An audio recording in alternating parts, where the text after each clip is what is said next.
دوای 8 مانگ لە جێگیربوونی نرخەکەی جارێکی تر نرخی بنزین لە بەنزینخانەکانی سلێمانی بەرز بووەوە بە جۆرێک پێشتر لیترێک بنزینی نۆرماڵ لە بەشێک لە بنزینخانەکان بە 450 دینار بوو بەڵام ئێستا بۆ 575 دینار بەرز بووەتەوە.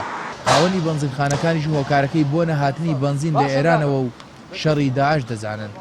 ئێستا تەڵەبی با بڵێن هەولێر و دووهۆک زۆر بۆ بۆنەی ئەوەی کە بڵێن لە تورکیا و ئەم کێشەی مووسڵ هەیە بنزین لەوێ کەم بۆتەوە تەڵەبی دووهۆکیش زۆرە هەولێر زۆرە تاسی دەسە سلێمانیش کردو ئەوەی کە لە ئێرانی شەوە هێت ئەوان تەڵەبیان کردووە زیاتر بڵین لۆدەکە کەوتوتە سەر عامێتی کوردستان.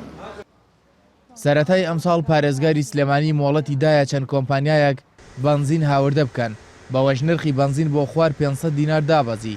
بەڕێوەبەری نەوت و کانزاکانی سلێمانیش دەڵێت هەوڵەکانیان بۆ دابەزاندنەوەی نرخی بنزین خستووەتە گەڕ. ئێمە هەموو ئاسانکارێکمان بۆ کردوون لە کۆبنەوەی لیژنەی باڵای سوتەمەنی بڕیارمان ناوە کە هەموو ئاسانکارێکیان بۆ بکەین بە مەرجێک لە ژێر فەحسا دەربچێت.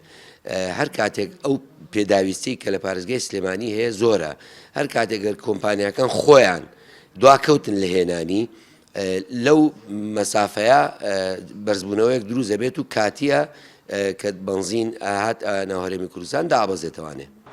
شۆفێران لە بەرزبوونەوەی نرخی بنزین نیگەران و دەڵێن پێویست بوو لەم قەیرانەدا حکوومەت و بازرگانەکان کار بۆ ئەوە بکەن نرخی بنزین بە جێگیری بهێڵنەوە.